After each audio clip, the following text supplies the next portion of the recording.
cruel world alone.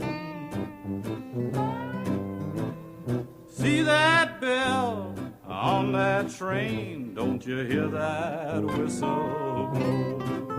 It's taking you and leaving me to moan. Don't you see that train? Dee-dee-dee, see that train? Hey, hey, she's leaving on that train. Don't you see that train? Dee-dee-dee, see that train? Hey, hey, and I'll never see my sweetheart again.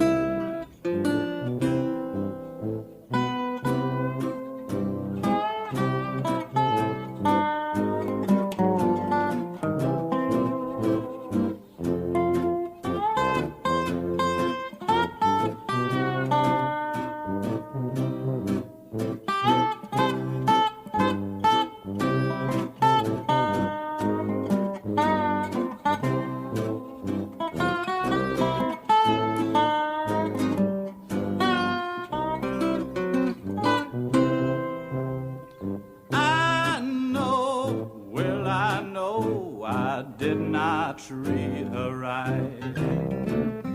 That is why I'm feeling sad and blue. Whoa, whoa, whoa, woe is me, I'm left alone tonight. Might have leaving as the woman this poor boy ever knew. Don't you see that train? Dee-dee-dee, see that train? Hey, hey, she's leaving on that train. Don't you see that train? Dee-dee-dee, see that train? Hey, hey, and I'll never see my sweetheart again.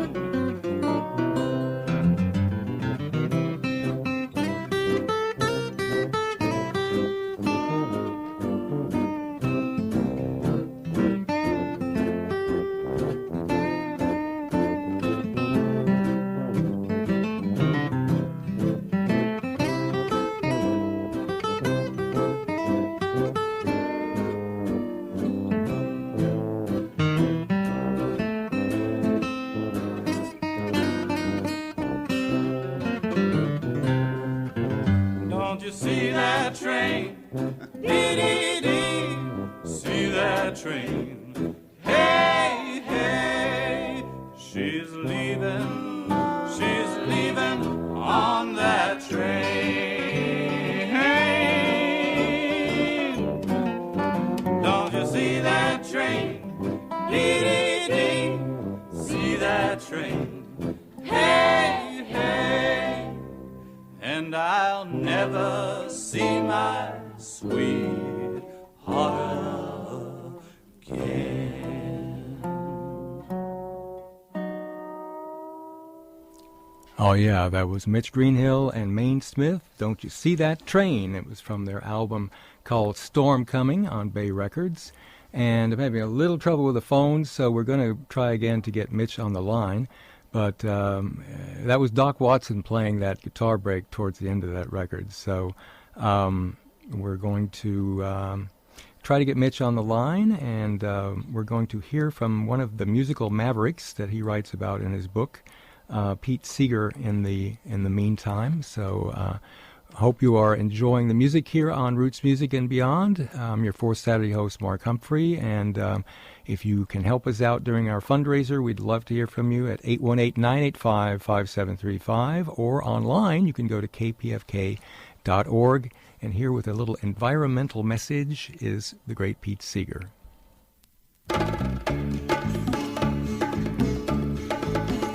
Mr. Thompson calls the waiter, orders steak and baked potato.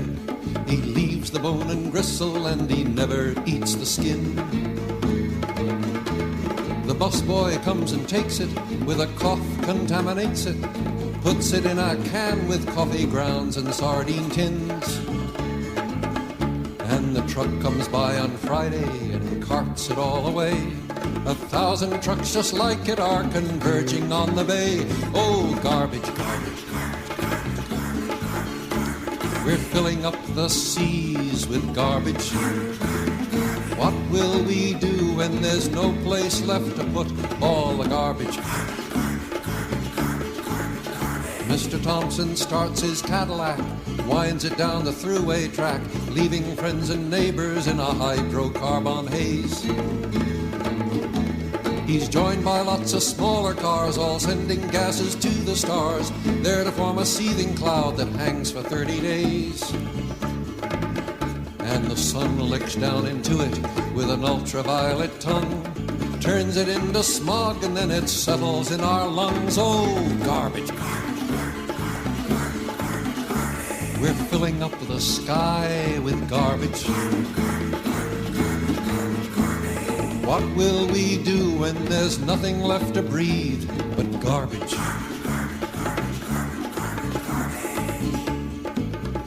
Getting home and taking off his shoes, he settles with the evening news while the kids do homework with the TV in one ear. While Superman for the 1000th time sells talking dolls and conquers crime dutifully, they learn the date of birth of Paul Revere. In the papers there's a piece about the mayor's middle name. He gets it read in time to watch the All-Star Bingo game. Oh, garbage, garbage, garbage, garbage, garbage, garbage, garbage. We're filling up our minds with garbage. What will we do when there's nothing left to read and there's nothing left to need? There's nothing left to watch, there's nothing left to touch, there's nothing left to walk upon and nothing left to talk upon, nothing left to see and nothing left to be but garbage, garbage, garbage, garbage, garbage, garbage, garbage.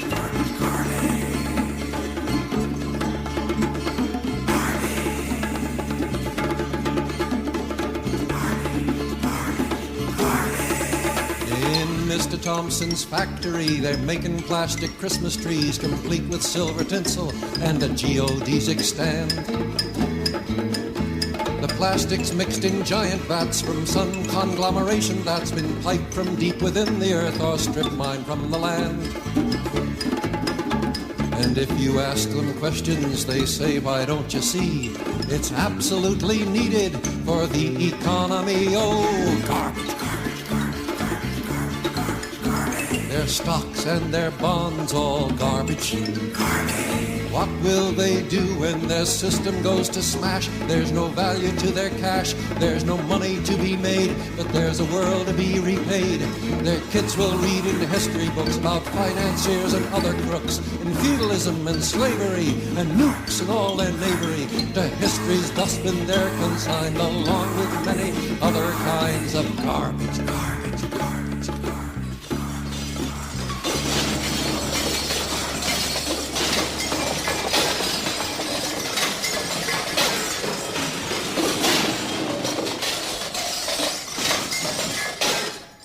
Wow, that is Garbage by Pete Seeger from his 1979 Circles and Seasons album. And joining me on the line is Mitch Greenhill. Hey, Mark. Hey, how are you? I'm good. I'm I'm glad. The show this morning. Oh, thanks so much for joining the show, and want to visit with you about this wonderful book. Mitch is the only one that I know. As I mentioned before, he could get Doc Watson as a sideman on his record. And he's written a memoir that really is a fantastic, it's very personal, but it's also of great interest to anybody that's concerned about the folk revival.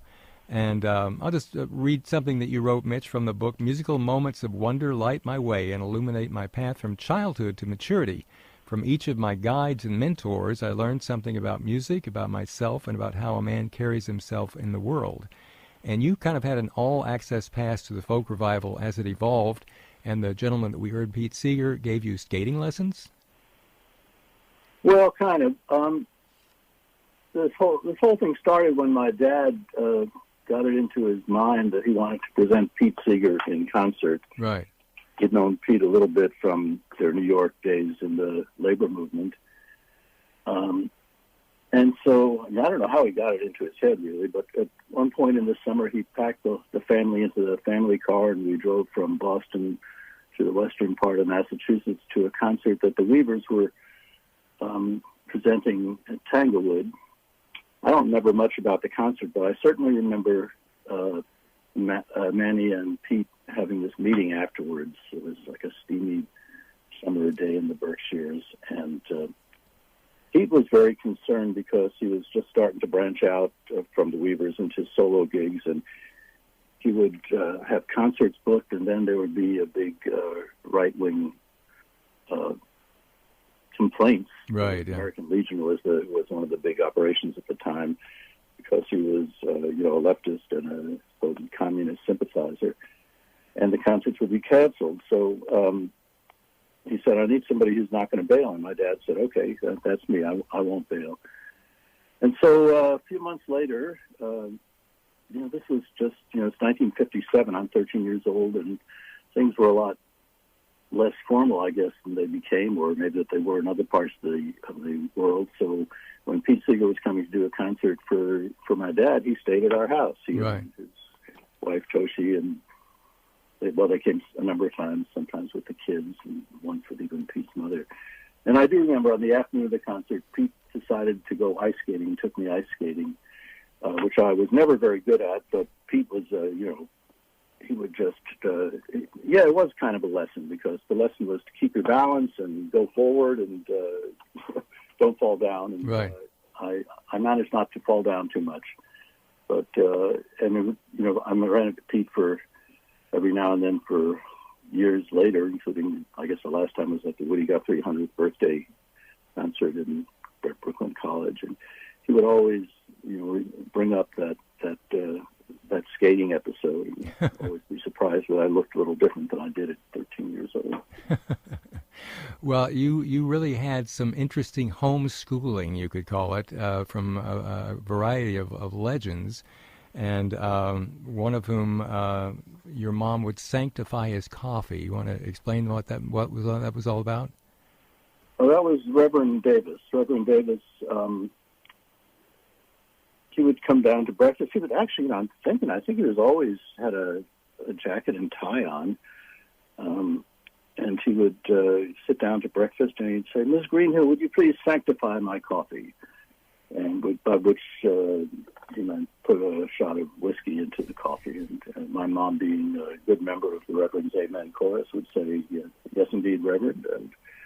And it helped his mood. He was in a pretty jolly mood from then on, and he would really spend hours just sitting on the family couch, clutching Miss Gibson, which is a guitar that he bought actually when he was in Boston at one point. There was at one point with your dad's help. Phone call. Yeah, at one point we get a phone call from I guess it's Whirlishers downtown.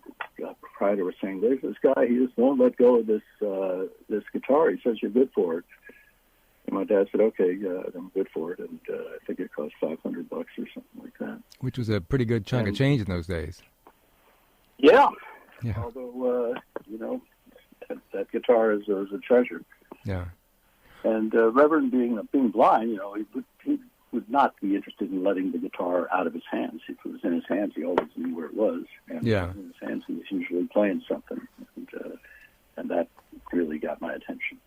I can imagine, yeah. It's pretty amazing. One of the things I love about the book, Mitch, is you included a lot of photos, including one of how to play that C7th Gary Davis chord using all of your fingers and thumb.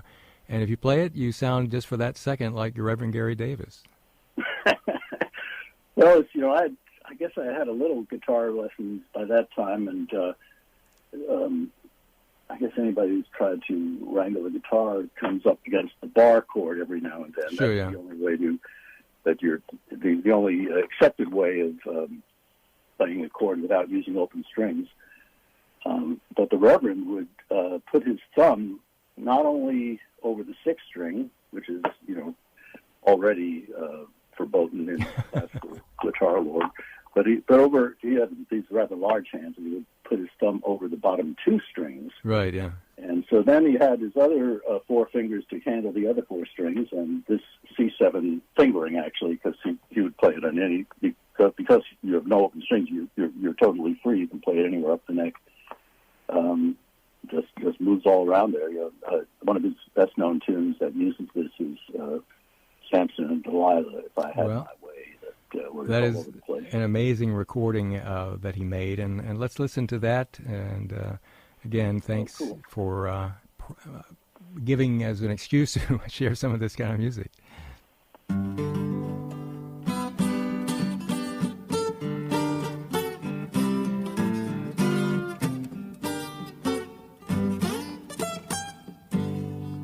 If I had my way, if I had my way, if I had my way, I would tear this old building down. Where Delilah, she was a woman, she was fine and fair. She had good looks, God knows, and cool black hair. Delilah, she gained old Samson mind. The first he saw this woman at the village time. Delilah, she sat down on Samson's knee. They tell me where your strength lie, if you please. She spoke so kind, God knows she talked so fair. Just Samson said, Delilah, you cut off my hair. You can shave my head, clean in my hand, and my strength come like just as any other man. If I had my way, yeah, if I had my way, if I had my way, I'd tear this old building down. Great God Almighty, talk to me. Yes, sir. Yeah. Talk to me now. Talk. Uh-huh. Talk. Uh-huh. Talk to me. Let me hear it. Talk to me. Yeah. Make me feel good. Wow. Talk to me.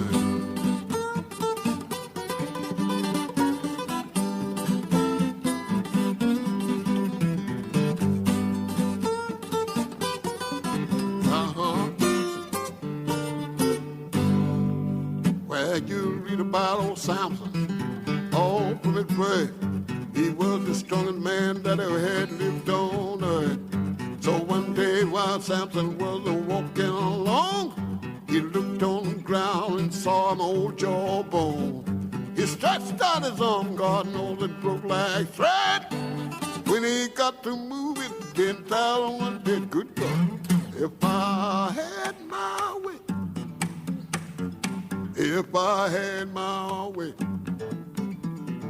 if I had my way, I would tear this old building down. Well, old Samson and Delilah got in attack.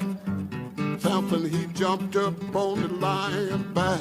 So you'll read about this lion had killed a man with his paws. But Samson, he got his hand in the lion's jaws. He reared that beast until he killed him dead. And that beast made honey, that lion hit. If I had my way, if I had my way, if I had my way, I would tear this old. Ow!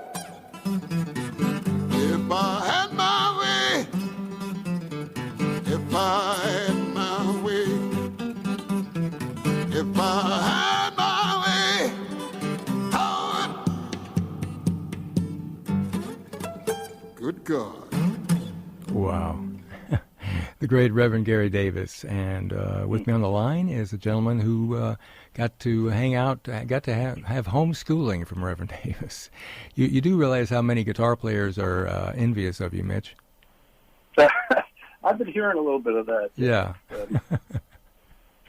Well, I guess I keep saying if I had known how important it was at the time, I would have paid better attention. But, I'm trying to remember what I can remember. Yeah, part of what's charming about the book is that you sort of have these episodes with these legends at various stages of your, adolescence and this kind of thing. So it's sort of milestones that most of us can only imagine, right? So the book is. The book covers basically from when I was 13 to when I was 23. Right. And those are kind of, formative years. I was a very impressionable kid. I was, going through a change of life. I was dealing with high school and hormones. And then these powerful figures just kept on appearing in our house. Yeah. And, it's just set me on the wayward path that I've been on ever since, I guess. Well, you're the author of the book. It's called "Raised by Musical Mavericks," and we're going to take a little break, Mitch, but we're going to hear from more of these Mavericks, including some that you got to be minders of. And to take us to the break, here's a little bit from one of them, Merle Travis.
Hello, welcome to The People with David and Bam on KPFK 90.7 FM Los Angeles. My name is David Kim.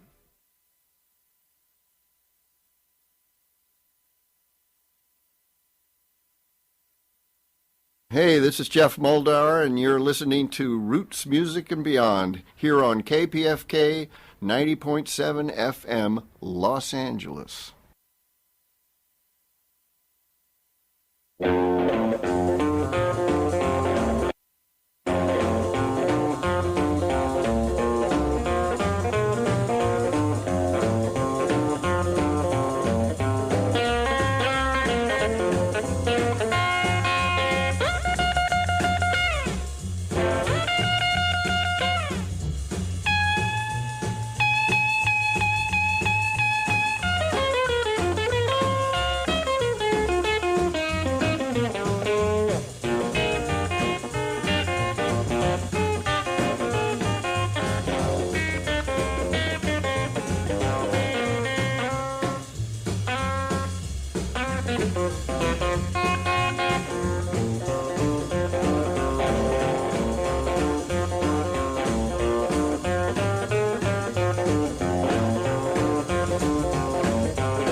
Lightning Hopkins playing Grandma's Boogie and visiting on the phone with Mitch Greenhill, who knew Lightning Hopkins. Yeah, it was right after I got my driver's license. My first adventure was driving Lightning to a couple of concerts in the New England area. We drove them from Boston down to Yale in New Haven, Connecticut, and it was great to. He was a powerful person. As a house guest, it was kind of difficult. I remember I have this distinct memory of one morning when he was. My mom had made him some scrambled eggs for breakfast, and they didn't suit his taste, so he kind of spat them all over the kitchen wall. A shock. Yeah.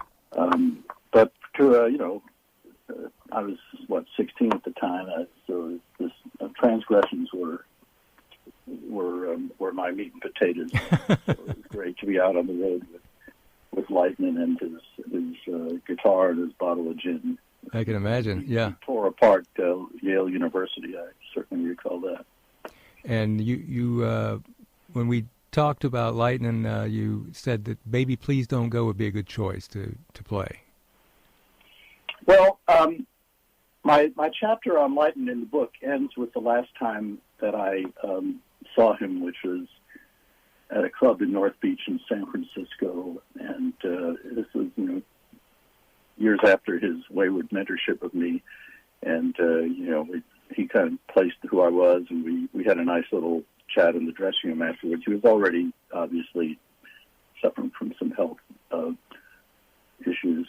But since I've written the book, my friend Mark Headley has given me an epilogue to that. Apparently, about a year later, Mark was in this bar in the Visadero elsewhere in San Francisco, and this guy walks in and loudly yells, "Lightning Hopkins has just died, and this is the only bar in town that has Lightning on the jukebox." And wow. He recorded the jukebox and played "Baby Please Don't Go" and walked out.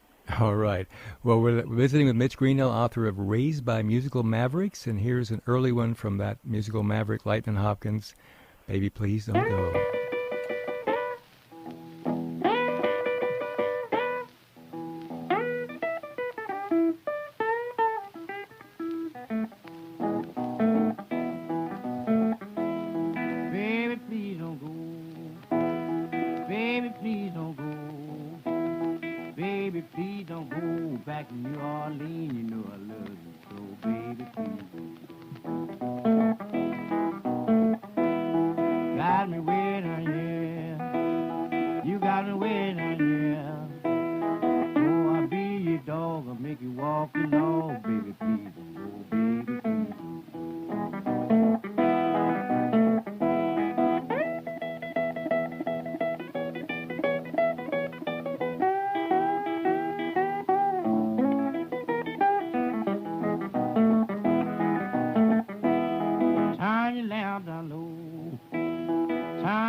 Lightning Hopkins, Baby Please Don't Go, one of those early Gold Star recordings from 1948 that our friend Chris Strockvitz made available on the Arhoolie label. And we're talking with our friend Mitch Greenhill about his memoir called Raised by Musical Mavericks, which includes stories of being on the road with Lightning Hopkins, amongst others. And man, just listening to that stuff, it seems like Lightning totally wrote the book on guitar blues in the key of E. I'm surprised that any of us ever dared to play blues in the key of E after that. Yeah, he was the master. He was definitely the master. And you also, as you were sort of coming of age, were entrusted with the sobriety of the man who gave his name to Travis picking. Yeah, my dad was presenting Merle Travis in concert at Jordan Hall, and so by this time, the company Folklore Productions, which I now run with my son Matt, we call it the medieval shoemaker's model, one generation after the other. Right. By this time, the company had been a little well established. Was I think managing Joan Baez at the time, and but was still largely a presenting organization. And Travis was staying in a hotel not far from Jordan Hall, and my dad had, heard rumors that he was a little bit too friendly with the bottle. I don't know if any of that was true. But I was entrusted, or maybe he was just trying to channel my hero worship into something productive. But I was entrusted to go to Travis's hotel and to keep him company and deliver him to Jordan Hall sober. So after high school, I walked over wasn't that far from my high school, I walked over to the hotel room. I wasn't really familiar with hotels at all. Found the room, knocked on the door, and I hear the shuffling of feet, and Travis opens the door. He's still in his dressing gown. I was wondering if he was expecting me or not. But he's a courtly Southern gentleman, and he invites me in, and we start conversing, and he says, "How about a beer?" I say, "Gulp. What am I supposed to do? I'm like torn between two obligations here." So, all guitar playing is a certain amount of improvisation, including Travis picking. So I improvised and said, "Okay." And pretty soon, room service, exclamation point, comes to the door and gives us a 6-pack of beer, and I'm trying to, and Travis kind of perks up. He's starting to tell stories, and he's getting rather, just loquacious and friendly, and I'm trying to nurse my beer. I'm really not that familiar with beer at this point. He's into his second or maybe even third glass, and I'm really feeling the pressure that, what if this concert is a bust because I haven't kept Travis sober. So fast forward, the concert goes on, and Travis plays brilliantly. He's totally in command of his facility. He's totally in command of the audience. I'm a little woozy, and the next day in Latin class, I get my conjugations all confused. I can't really recover. But I certainly have a stronger image of what it means to play in that style of playing, because he was just so precise and perfect about it. And he handled it better than you did, that 6-pack that came up on room service. Yep. And actually, you that concert nearly 50 years later, you oversaw its coming out on Rounder. We're going to hear a track from that.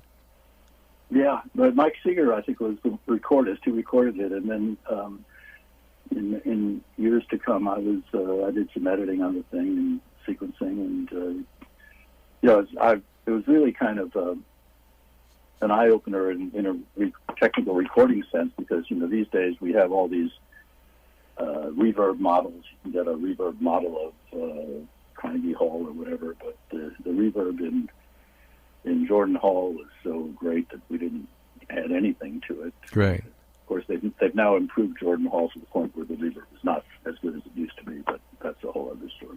Okay. Well, let's hear 9-Pound Hammer from that legendary concert of 1959. This 9-pound hammer, it's a little too heavy for my size, baby, for my size. I'm going on the mountain Gonna see my baby, but I ain't coming back. Well, I ain't coming back. Roll on, buddy, don't you roll so slow. Tell me, how can I roll when the wheels won't go? Roll on, buddy, pull your load of coal. Now how can I pull when the wheels won't roll?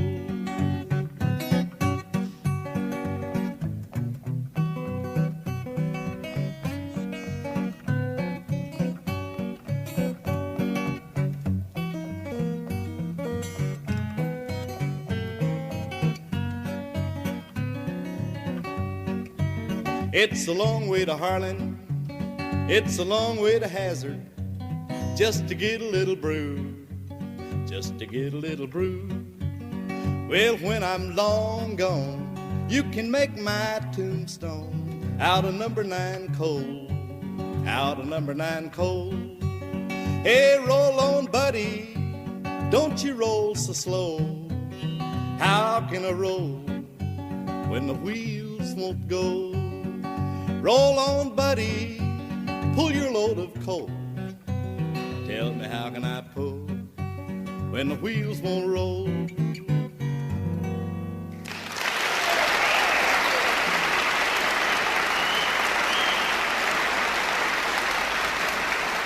Well, thank you very much. And that was the great Merle Travis and the 9-Pound Hammer. And with me on the line is Mitch Greenhill, the man who failed to keep Travis apart from the demon drink, but he obviously was no worse for wear in that performance at Jordan Hall in Boston. And Mitch, you still on the line? Yeah, I'm here. Okay.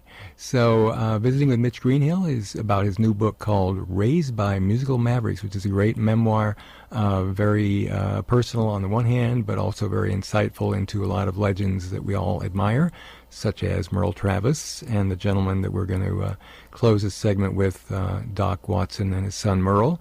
And I'm sure that you could... You could go on at great length, Mitch, about your relationship with them, but we heard Doc playing on one of your tracks, and the fact that he was willing to do that speaks a lot right there. Well, it's a long history. I think my dad started managing Doc in 1964, negotiating his first Vanguard contract, and right. I joined the company in 76, and by 79, Merle had asked me to join him in producing an album, and that developed. I think I wound up producing 5 or 6 of them. Started off with Merle, and then eventually Merle would just kind of make sure I had things under control and kind of move on to his other obligations. And gosh, where do I start with? I've been pallbearer at both Merle's funeral and Doc's funeral. It's a sad situation, but I'm still representing Nancy, his daughter. Right. And you recently produced a great album of some of those, collecting some of the instrumentals that you had produced for those albums, that some of which won Grammys, and it's called Songs Doc Didn't Sing. Yeah, I was kind of amazed that I had met that Doc had never put out an entire instrumental album. At one point, I had tried to get him to do one called Doc and Merle Watson's Guitar Album, but they managed to slip in a few vocals along the way. So it was nice to, obviously he's a great singer, but, flat top guitar playing just changed after Doc Watson. Absolutely, yeah. I thought it was important to document some of the ways in which he was such an innovator. I guess, one of the things that knocks me out about Doc's playing, there are a lot of people who can play really fast in the post-Doc Watson years, and even some before. But Doc, plays, I think it has to do with his playing from the elbow. As he moves from the elbow rather than from the wrist. You'd think you'd get faster going from the wrist, and that is the way they want people to play, you're taught to play these days. But Doc, his fulcrum was his his elbow, which I think allowed him to dig into the notes a little bit deeper.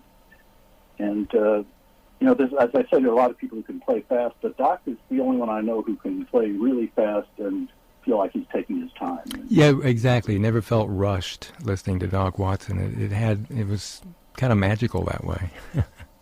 Well, Mitch Greenhill, thank you so much for your involvement with the music and for this new book, Raised by Musical Mavericks, and this new release on your new label called FLi Records, and it's songs Doc didn't sing, Doc and Merle Watson. And what would be the best way for listeners to get in touch with you and to get either of these? Well, my books and my CDs are on mitchgreenhill.com. Okay.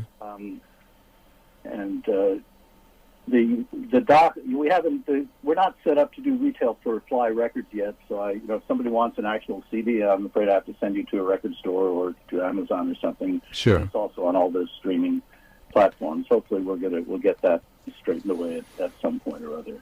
Well, thanks so much, man. I really enjoyed our conversation, and we'll maybe continue it with some of the other legends in your book at future time. But let's close out with Doc and Merle and one of those great instrumental medleys from this album called Songs Doc Didn't Sing. We're going to hear Sheeps in the Meadow and Stony Fork. And again, really enjoyed our conversation, Mitch.